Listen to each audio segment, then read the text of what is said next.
암송 구절 한번 보겠습니다. 로마서 6장 23절 말씀입니다. 한번 같이 읽을까요? 시작. 죄의 삭은 사망이요 하나님의 은사는 그리스도 예수 우리 주 안에 있는 영생이니라. 한 번 더 할까요? 시작.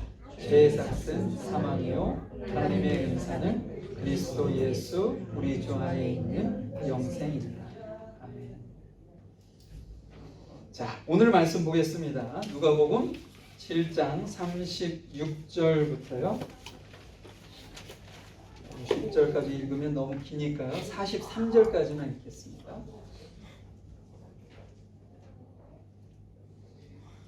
누가복음 7장 36절부터 43절까지 신약성경 102페이지 정도 있습니다. 제가 서로 교독하시죠. 한 바리새인이 예수께 자기와 함께 잡수시기를 청하니 이에 바리새인의 집에 들어가 앉으셨을 때 그들의 죄인이 한 여자가 있어 예수께서 바리새인의 집에 앉으셨음을 알고 향유 담은 옥합을 가지고 와서 예수의 뒤로 그 발 곁에 서서 울며 눈물로 그 발을 적시고 자기 머리털로 씻고 그 발에 입 맞추고 향유를 부으니 예수를 청한 바리새인이 그것을 보고 마음에 이르되 이 사람이 많은 선지자였으며 자기를 만지는 이 여자가 누구며 어떠한 자고 죄인인 줄 알았으리라 하더라. 예수께서 대답하여 가라사대 시몬아 내가 내게 이를 말이 있다 하시니 저가 가로되 선생님 말씀하소서. 가라사대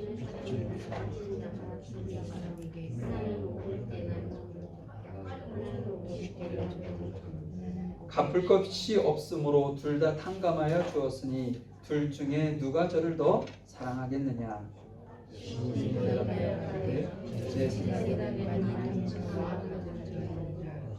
가라사대 내 판단이 옳다 하시고.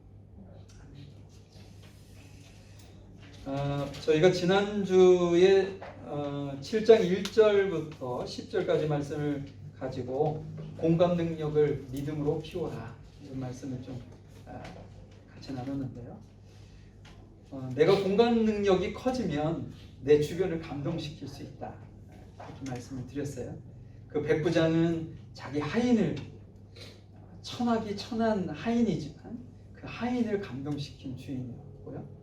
그 다음에 식민지 생활하고 있는 식민지인 유대인 장로들까지도 그의 삶에 감동했습니다. 무엇보다도 예수님께서 그의 삶을 보고 크게 감동을 하셨던 것을 지난주에 우리가 살펴보았습니다. 여러분들 한 주간 주변을 감동시키셨나요? 어떠셨나요?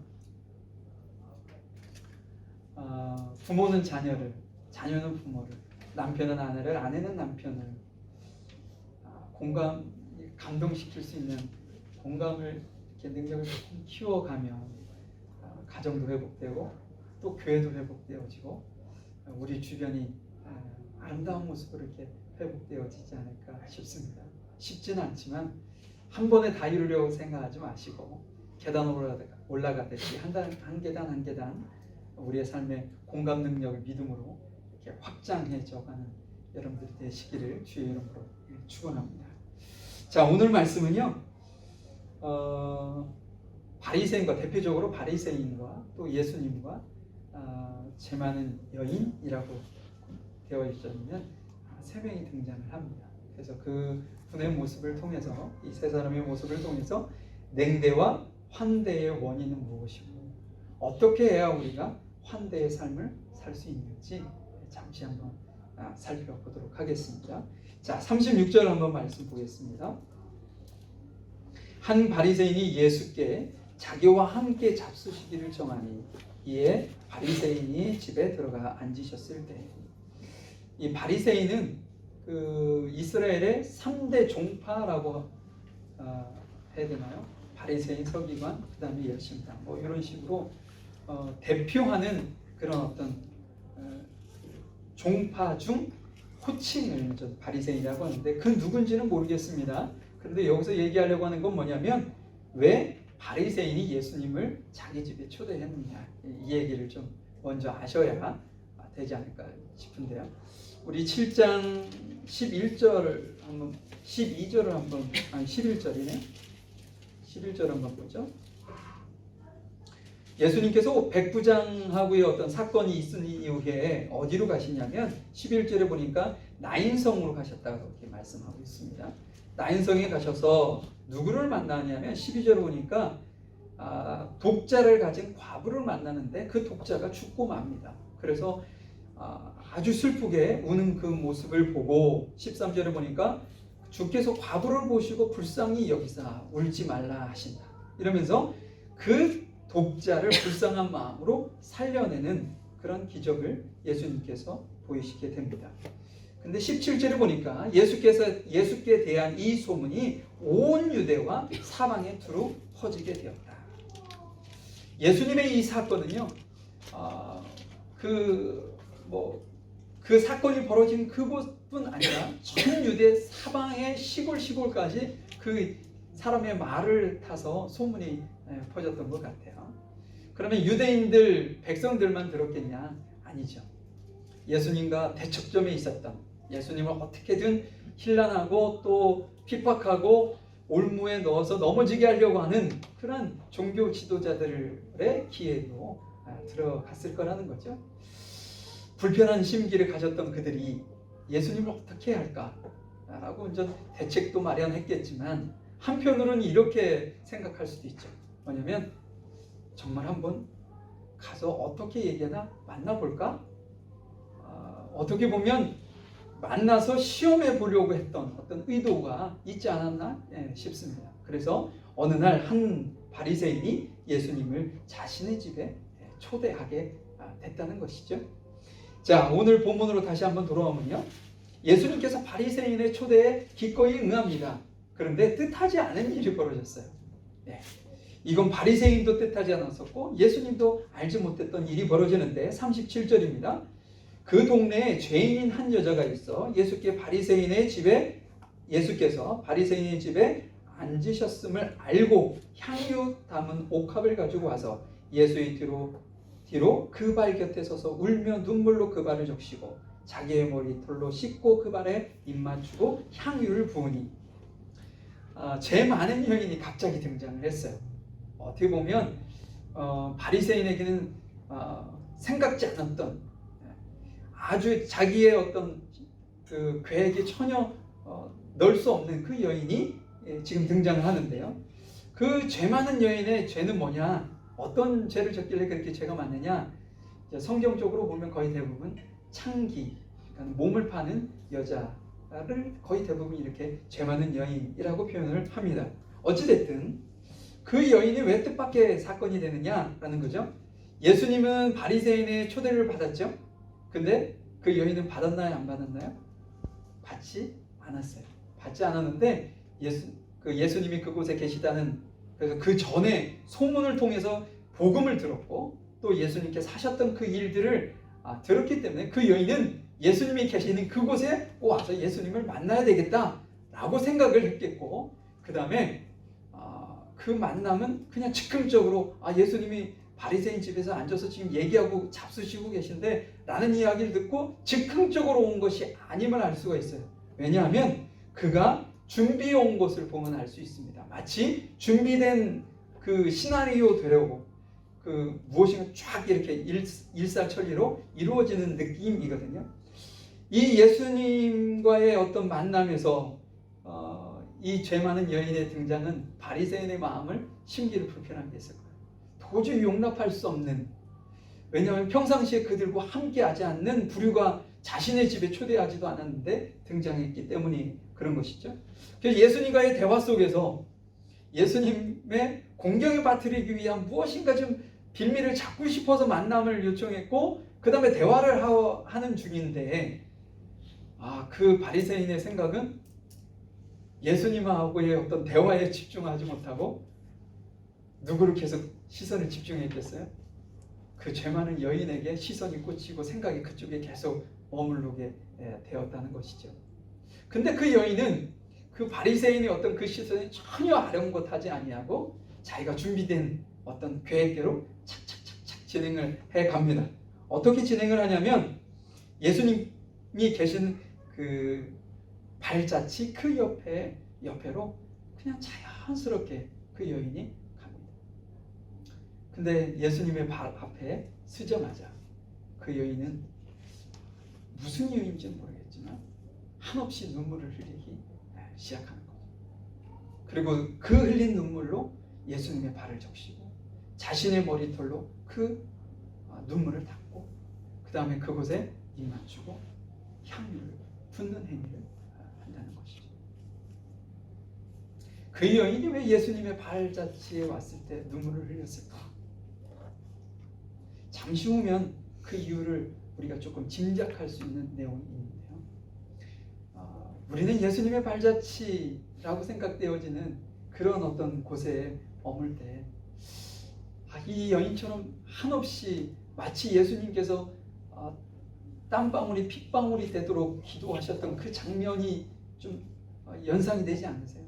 눈물을 얼마나 쏟던지 예수님의 발을 적시고 씻길 정도의 눈물이 되었으니 말입니다. 자, 잠시 후에 한번 그 상황은 보기로 하고요. 어찌됐든 이 여인이 그렇게 한 것은 그 여인이 예수님에 대한 그 마음을 지금 우리는 엿볼 수가 있거든요.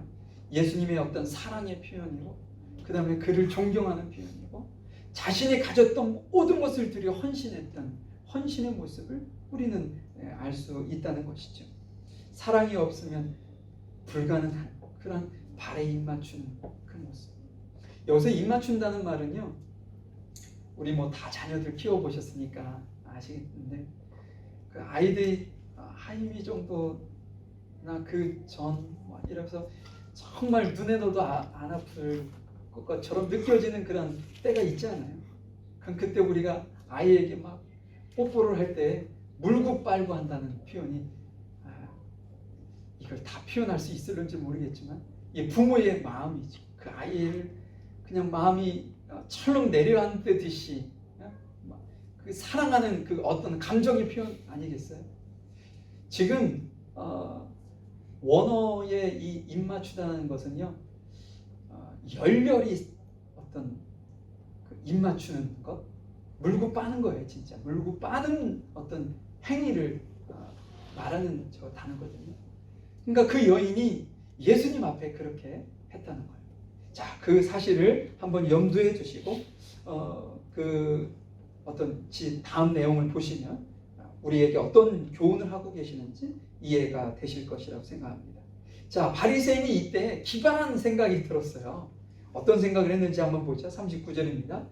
예수께 청한 바리새인이 이것을 보고, 그러니까는 그 여인이 예수님께 하는 그 모습을 보고 스스로 마음에 이른 겁니다. 누구에게 대놓고 얘기한 것이 아니에요.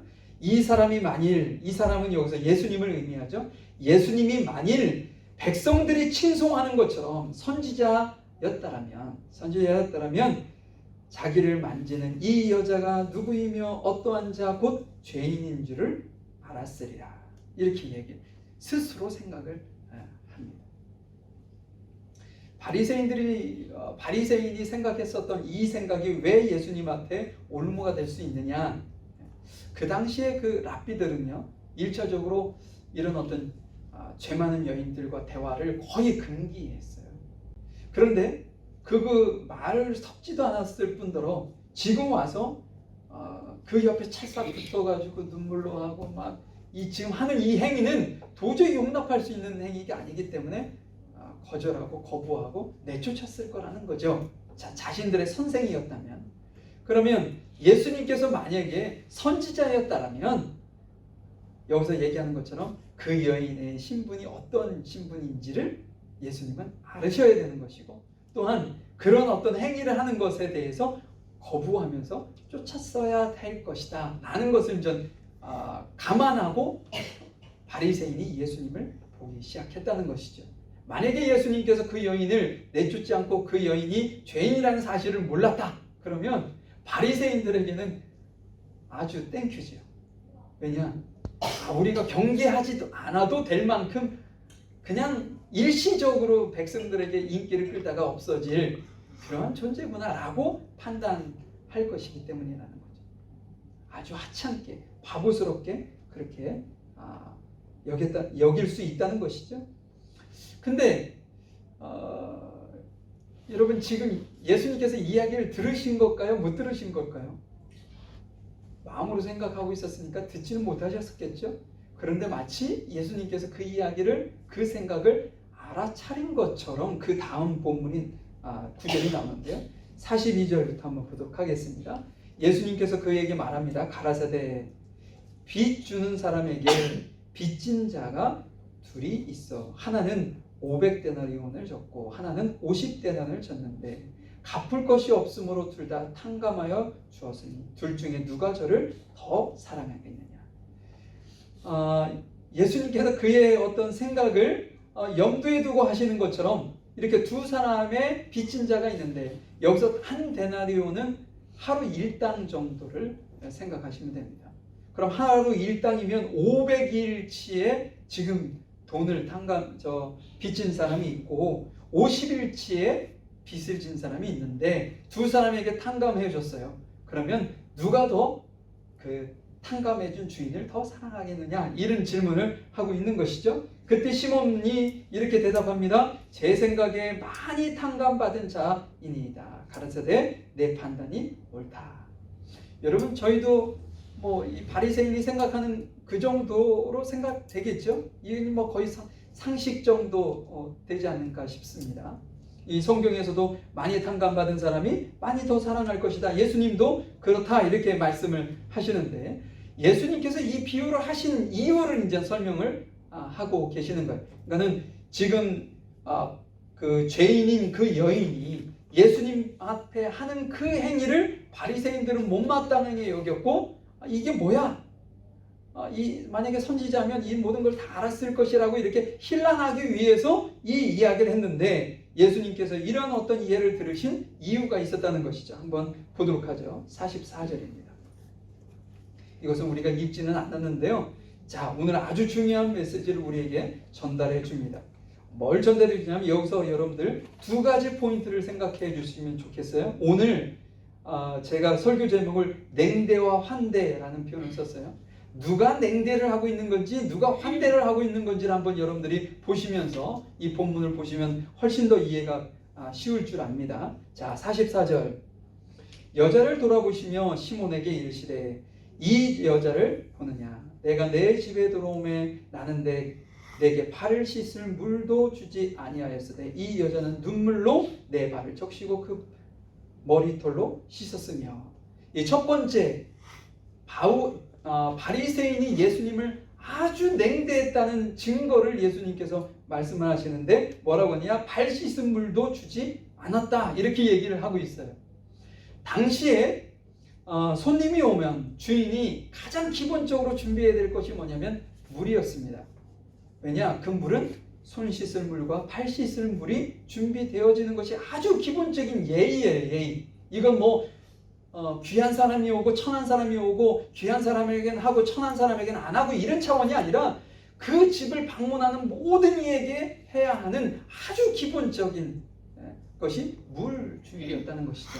그런데 그 바리새인은요 예수님께 물도 준비해 주시지 않았다. 그 전에는 우리는 몰랐죠. 예수님께서 어떤 그 초대를 받고서 그곳에 가서 앉아서 식사를 하니까 기본적인 상식으로는 그 모든 것이 다 이루어졌겠거니라고 생각을 했는데 예수님께서 이렇게 말씀하심으로 인해서 바리새인의 그 어떤 생활 행동 모습을 우리가 알 수 있었다는 거죠. 아주 기본적인 것도 하지 않는 예수님을 완전히 냉대라는 표현, 정말 그냥 냉정하게 아무것도 해주지 않는 모습을 우리에게 보여주고 있다. 그런데 예수님은 상대적으로 여인의 모습을 들음으로 인해서 이 사람의 냉대를 더 부각시키고 있다는 거죠. 여인은 어때요? 예수님을 환대하고 있다는 거죠. 두 번째는 어떤 모습이냐면 예수님께서 45절입니다. 너는 내게 입 맞추지 아니하였을 때 저는 내게 들어올 때부터 내 발에 입 맞추기를 그치지 아니하였다. 여러분 입 맞추는 거는요 아주 기본적인 내가 너한테 우리 집에 온 것을 환영해 라는 환영의 인사쯤입니다. 그렇기 때문에 이것도 기본적으로 해야 되는데 예수님은 들어가면서 정말 기본적인 환대도 받지 못하고 그 집에 들어가는 거예요. 그러니까 우리 집에 와서 식사하시죠? 라고 얘기하면서 어서 오세요, 환영합니다, 이런 얘기도 없이 그냥 자기는 자기 자리에 앉고 예수님은 어디에 앉든 상관하지 않는 그런 모습을 우리가 연상을 할 수 있게 되는 거죠. 그런데 그에 반해 여인은 어때요? 들어오는 시간부터 지금까지 계속 예수님의 발에 입 맞추는 그런 모습을 통해서 아주 극명하게 환대와 냉대를 갈라서 설명하고 있죠. 자, 한 절 더 봅니다. 46절입니다. 너는 내 머리에 감람유도 붓지 아니하였을 때 저는 향유를 내 발에 부었느니라. 그 당시에는요, 태양빛이 너무 뜨겁기 때문에 손님이 딱 들어왔을 때 감람유를 머리에 발라주는 것이 기본적인 예의였다고 합니다. 그런데 이 감람유는요, 그다음 다행인 것이 대량 생산이 가능했었다고 그러네요. 그래서 아주 값싸게 감람유를 이렇게 구할 수 있었던 것이죠. 그렇기 때문에 바리새인 정도는 뭐 말할 것도 없고 웬만한 집에서는 기본적으로 해줄 수 있는 감람유를 이렇게 발라주는 그것을 하지 않았다는 거예요. 이게 대표적인 환대를 얘기하는 건데, 그에 반해 여인은요, 그 당시에 구하기 어려운 향유 옥합, 그곳에 아주 값비싼 향유를 담은 그것을 준비해서 왔어요. 아까 즉흥적인 으로 온 것이 아니라는 이유가 여기에 있는 거예요. 그것을 미리 준비해 놓고 그것을 가지고 예수님께 와서 그 옥합을 깨뜨려 예수님의 발에 붓는 장면이 나옵니다. 바리새인의 냉대와 여인의 환대를 지금 우리는 이 본문을 통해서 접하게 된다는 것이죠. 여러분, 냉대는 어떤 상황에서 어떤 사람이 냉대의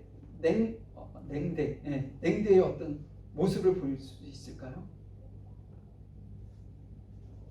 어떤 사람이 예수님의 어떤 환대를 하지 않고 냉대하는 사람은 어떤 마음을 가졌길래 냉대의 모습을 볼 수 있느냐?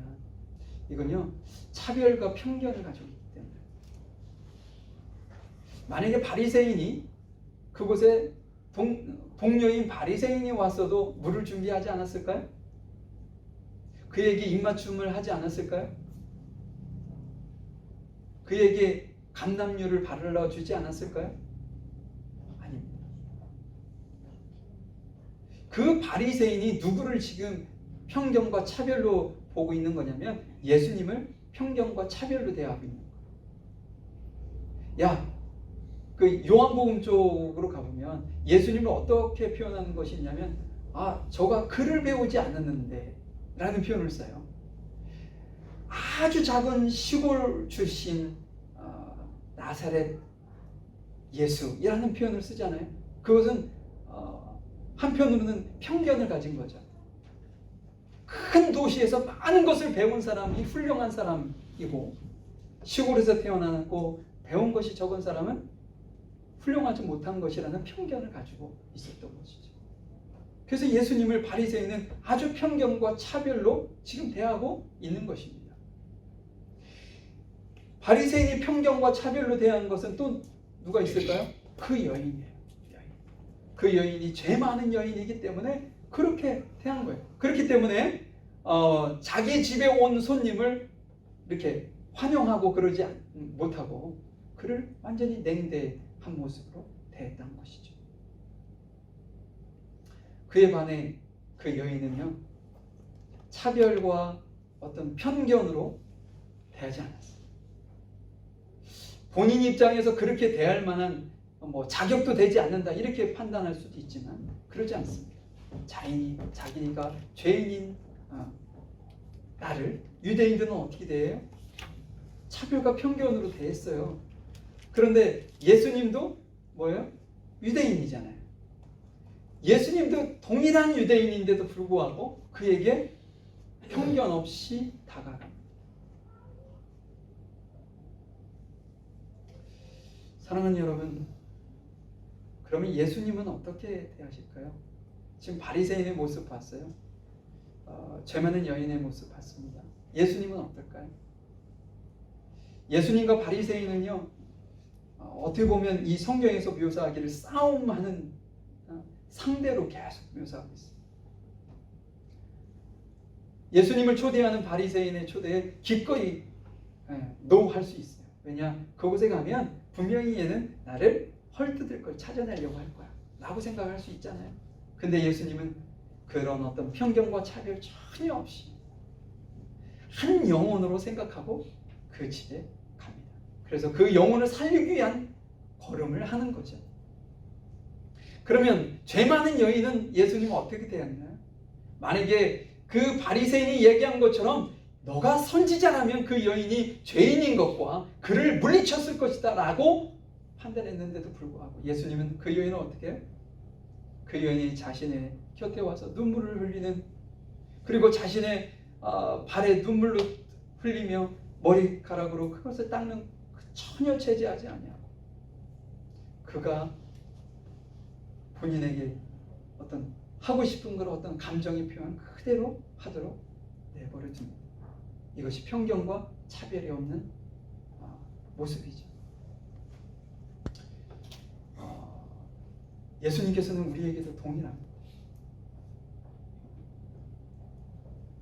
우리가 배운 것이 많고 적은, 우리가 재물을 많이 가지고 있고 안 가지고 있고 이것을 떠나서 우리가 지금 여기에서 조금 괜찮은 어떤 직장을 가지고 있고 가지고 있지 않고 이거 전혀 생각지 않고 고려하지 않고 내 외모가 준수하고 준수하지 않고 이거 전혀 고려하지 않고 한 영혼을 정말 살리는 생명보다 선화보다 귀한 한 영혼으로 우리를 받아주시고 보시고 우리에게 사랑을 베푸신다는 거죠.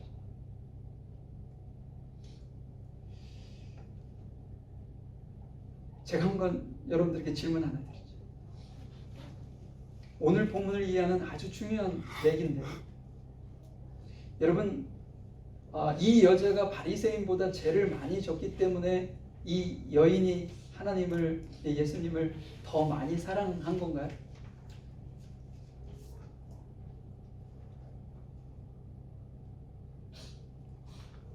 저하고 얘기 안 하시기를 작정하신 거죠.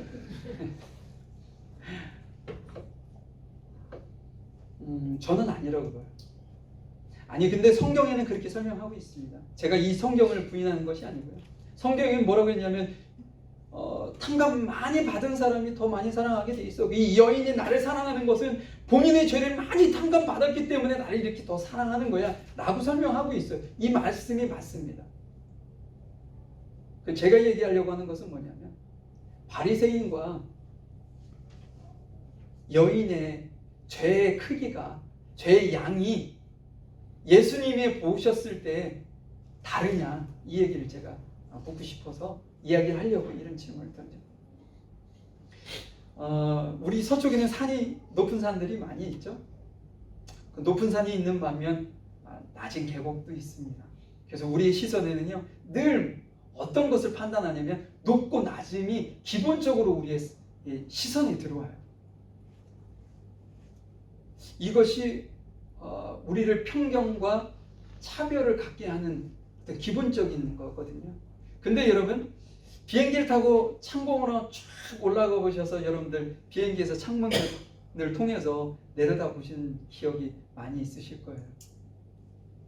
우리가 지상에 있을 때는 높고 낮음이 분명하게 보였던 그것이 창공에 쫙 올라가면 어떻게 보입니까?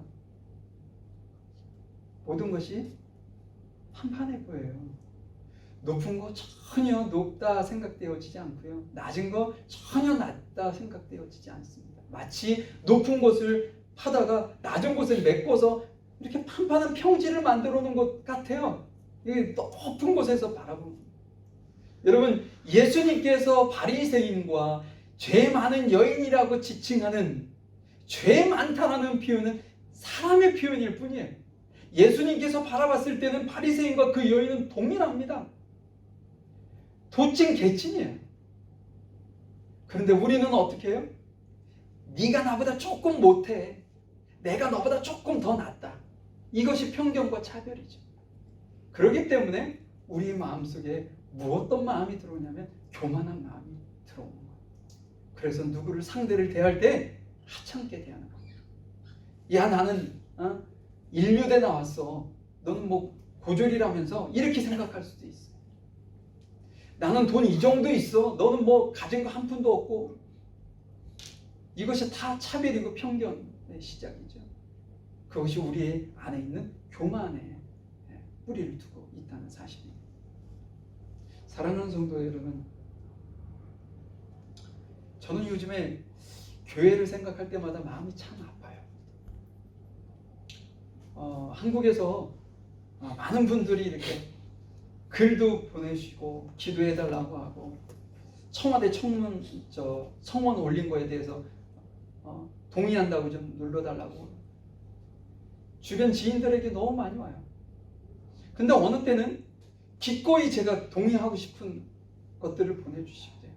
그런데 어느 때는 제가 목사지만 이건 내가 도저히 동의할 수 없다 라는 내용도 와요. 우리 교회가 왜 여기까지 갔는지 모르겠어요. 무슨 얘기냐면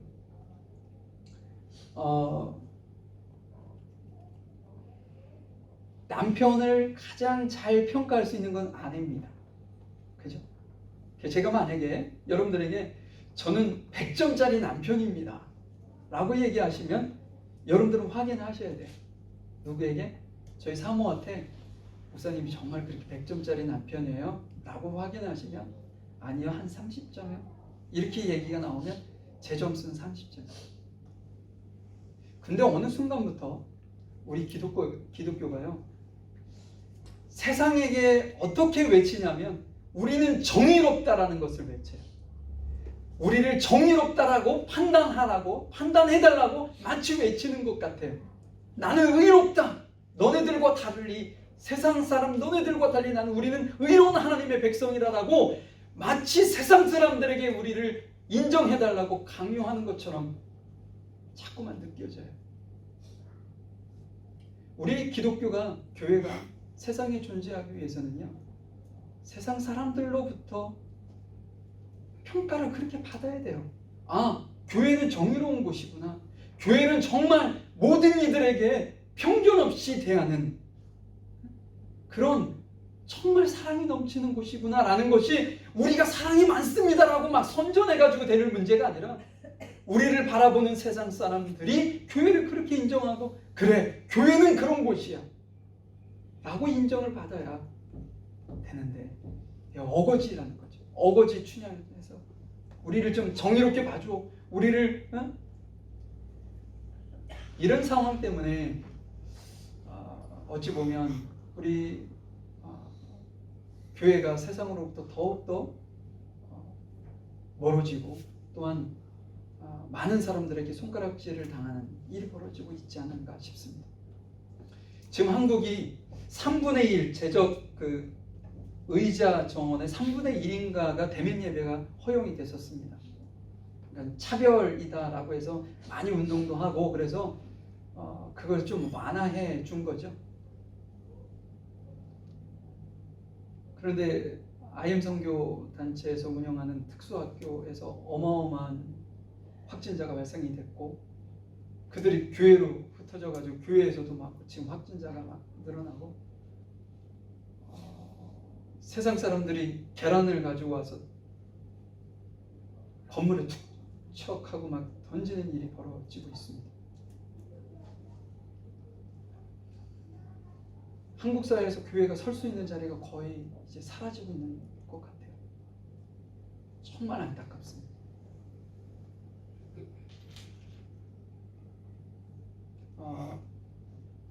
교회 와서 예배 드리는 거 너무 중요하죠. 포기할 수 없는, 포기해서도 안 되는 것이기도 합니다. 그런데 하나님께서 이와 같은 것을 원하실까? 라는 생각이 들어요. 비밀리에 방역 지침을 전혀 준수하지 아니하고 예배 드리는 거의 대다수의 교회는 방역 지침을 잘 지키고 따르고 있습니다. 그러나 소수의 종교단체 이런 것으로 인해서 기독교 전체가 지금 땅바닥에 내려앉는 그런 일이 벌어지고 있습니다. 이게 어디에서 시작했느냐? 저는 교만이라고 생각합니다. 우리 교회가 교만한 거예요. 우리 교회는요, 세상 사람들로부터 짓밟혀도 가만히 있어야 되는 존재예요. 원래는 예수님께서 이 땅에 오셔서 힘이 없어서 십자가에서 죽으셨습니까? 예수님께서 힘이 없어서 남들이 침뱉는 것을 그냥 당하셨나요? 예수님은 우리보다 월등히 힘도 있으시고 모든 것을 제재할 수 있고 제압할 수 있는 힘이 있으신 하나님이십니다. 그럼에도 불구하고 참으셨어요. 예수님은 전 세계에 신앙을 갖든 신앙을 갖지 않든 모든 이들에게 존경받는 이입니다. 그런데 그의 제자라고 자부하는 우리 교회는 칭찬이 아닌 욕을 먹는 상황이 되었다는 거죠. 왜 그러냐? 세상을 차별과 편견으로 세상을 바라보았고 자신을 우월 의식을 가지고 남을 판단하는 것을 너무 쉽게 하는 어떤 신앙인들로 성장하게 만들었어요. 이것이 결국은 목회자들의 책임이죠. 오늘 저는 이 말씀을 통해서 여러분들하고 나누고자 했던 건 뭐냐면 여러분들의 삶 속에 환대의 삶이 있기를 바랍니다. 환대의 삶이 있기 위해서는 어떤 마음을 가져야 되느냐? 내 스스로 내가 의롭다라는 생각은 버리셔야 돼요. 내가 이 정도 신앙 연수가 있고 이 정도 지위가 있고 이 정도 성경 지식을 알고 있고 이렇기 때문에 나는 지금 막 교회에 온 초신 거기랑 상대가 안 돼. 그래서 기꺼이 나는 그를 판단할 수 있고 그에게 무엇인가 지시할 수 있고 이야기할 수 있다는 생각은 오산이에요. 어떻게 보면 지금 처음 교회에 발을 딛는 이가 죄 많은 여인일 수도 있습니다. 신앙의 연수가 우리를 바리새인처럼 교만한 자로 만들 수도 있다는 거죠. 사랑하는 성도 여러분, 내 주변에 있는 이들, 지난주에 제가 여러분들에게 주변에 있는 사람들을 감동시키며 살아봅시다 라고 말씀을 드렸어요. 여러분, 주변에 있는 분들을요, 편견과 차별 없이 대하십시오. 사랑의 마음으로 하나님을 온전하게 섬기는 심정으로 내 주변을 그렇게 섬기십시오. 그랬을 때 하나님께서 내 삶을 통해 그의 나라와 의가 확장되도록 이끌어 가실 줄 믿습니다. 우리 잠시 기도하겠습니다.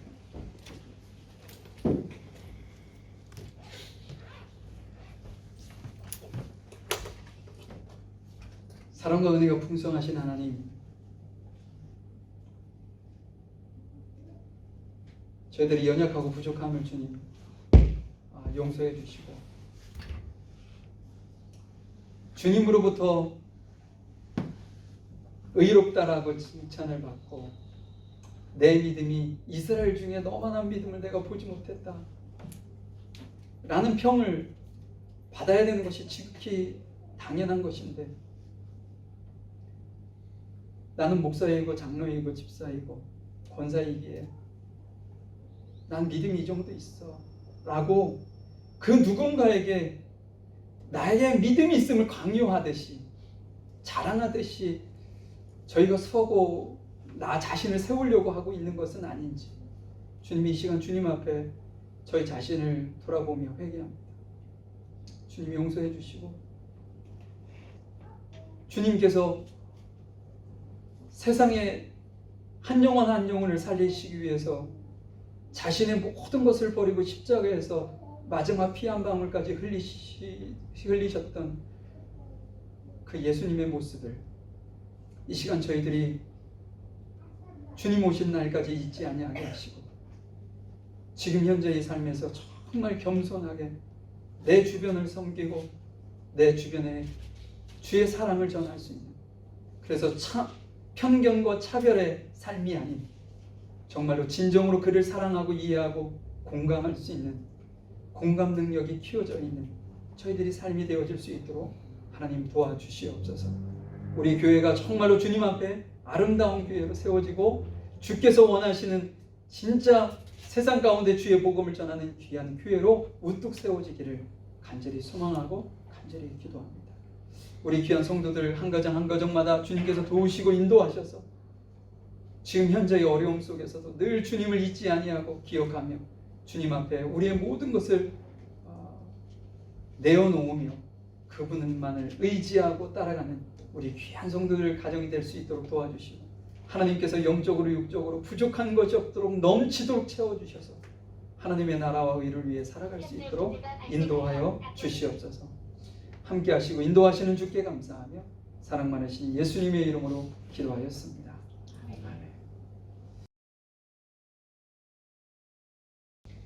지금은 우리 주 예수 그리스도의 크신 은혜와 아버지 하나님의 무한하신 사랑하심과 성령님의 인도하시고 내주하시고 교통하시니 정말로 주님을 환대하는 그 여인이 주님 앞에 주님의 발 곁에 서자마자 눈물이 한없이 흘리는 그런 감격과 감사와 또한 주를 향한 사랑의 마음으로 주님 앞에 드렸던 것처럼 세상을 향해 이웃을 향해 나 자신을 위해 편견과 차별 없이 주께서 주신 사랑으로 온전히 세우고 베풀고 살기를 원하는 우리 귀한 성도들 머리 위에와 이들의 가정과 사업장 일터 위에 학업 위에 지금부터 영원히 함께 하시기를 간절히 축원하옵나이다.